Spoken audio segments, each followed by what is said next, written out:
Seasonal unemployment, इसके अंदर क्या आ जाता है? Seasonal unemployment describes a situation where workers are unemployed at certain times of the year when demand has decreased. यानी कि सीजनल अनएम्प्लॉयमेंट क्या होती है? ये एक ऐसी सिचुएशन होती है, एक ऐसे हालात होते हैं कि जब वर्कर्स जो हैं वो बेरोज़गार हो जाते हैं ऐसे वक्त में, साल का एक ऐसे हिस्से में जब डिमांड जो है वो कम हो जाती है। Growing of crops and construction of houses affected by changes in seasons.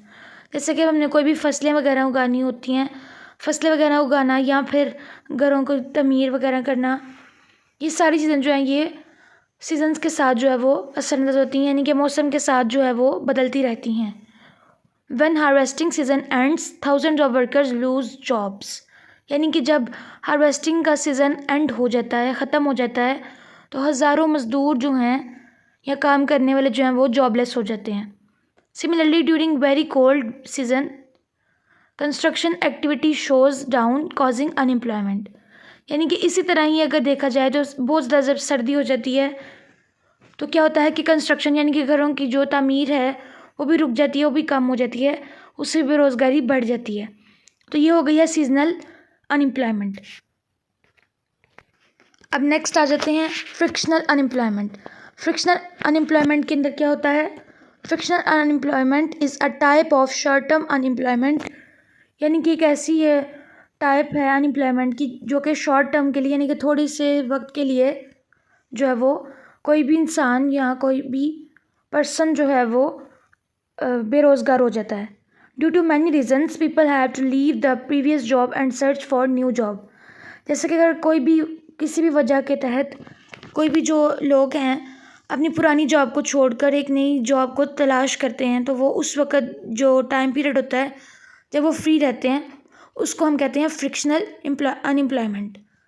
This process takes weeks और months. Similarly young people coming but of schools colleges में भी सीकिंग जॉब्स। यानी कि यही प्रोसेस होता है, इसके अंदर हफ्ते भी लग जाते हैं और महीने भी लग सकते हैं। इस तरह ही अगर कोई भी यंग पीपल हैं तो वो स्कूल्स और कॉलेजेस वगैरह इधर जॉब सर्च करते हैं, कभी कभार वो जॉबलेस हो जाते हैं, कभी कभार उनको जॉब इजीली मिल जाती है। और इस तरह की जो अनएम्प्लॉयमेंट होती है इसको हम टेम्प्रेरी अनएम्प्लॉयमेंट भी कह सकते हैं। नेक्स्ट आ जाते हैं structural unemployment. Structural unemployment is long lasting unemployment that comes about due to shifts in an economy. यानी कि स्ट्रक्चरल अनएम्प्लॉयमेंट जो है वो लॉन्ग टर्म होती है। Structural unemployment is caused by a mismatch in the skills held by those looking for work and the skills demand by those seeking workers। Structural unemployment के अंदर जो है वो ये होता है कि हमारी स्किल्स वगैरह जो हैं उनको देख के जो है वो काम हमें दिया जाता है, या फिर जिस स्किल्स की डिमांड होती है उसके मुताबिक ही काम मिलता है।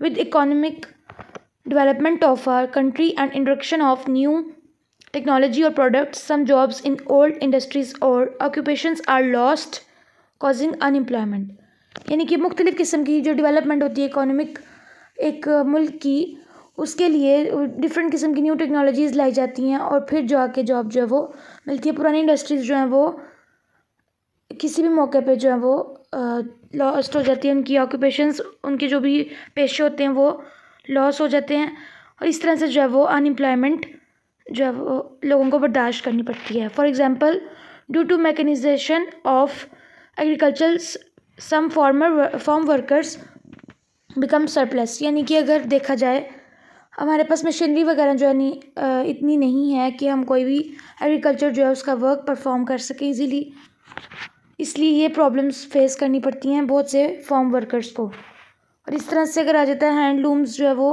विलेज में नहीं होती हैं, तो इस वजह से इस तरह की मशीनरीज अगर नहीं पाई जाती, न्यू टेक्नोलॉजीज़ नहीं होंगी, तो किस तरह से लोग जो हैं वो इजीली जॉब जो है वो कर सकेंगे।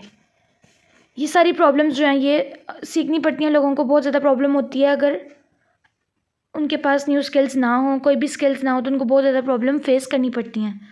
लेकिन अगर मशीनरी आ जाए, न्यू टेक्नोलॉजी आ जाए, तो उससे ये फ़ायदा होता है कि लोगों को आसानी होती है कि वो सीखते हैं उनको, और इस तरह से वो उनकी जॉब जो है वो कंटिन्यू रहती है। और जैसे देखा जाए तो टोंगा ड्राइवर्स जो हैं वो बिग सिटीज़ में अब नहीं पाए जाते, बल्कि वो अब एक नया पेशा बन चुका था। लेकिन अब जो है वो क्या होता है, अब कार्स वगैरह जो हैं और बसेस जो हैं, पब्लिक बसेस, ये सारी चीज़ें जो हैं वो आ चुकी हैं, जिसकी वजह से लोगों को जो है वो अनएम्प्लॉयमेंट इतनी नहीं होती, यानी कि बेरोज़गारी जो है वो इस वजह से नहीं बढ़ सकती। ईजी रहता है हर इंसान के लिए रोज़गार कमाना। नेक्स्ट आ जाते हैं साइक्लिकल अनएम्प्लॉयमेंट। अब साइक्लिकल अनएम्प्लॉयमेंट क्या होती है? ये होती है रिसेशन ऑफ इकोनॉमी की वजह से। जब डिमांड जो है प्रोडक्ट्स ऑफ फर्म्स की मार्केट में गिर जाती है, यानी कि डिमांड कम हो जाती है, तब क्या होता है, they reduce the number of employees, और बहुत सारे जो एम्प्लॉयज़ हैं, वर्कर्स हैं, उनको जॉब नहीं मिलती, वो जॉबलेस हो जाते हैं। And today my topic is end. Keep watching my videos and share with your friends. Thank you, and don't forget to subscribe my YouTube channel.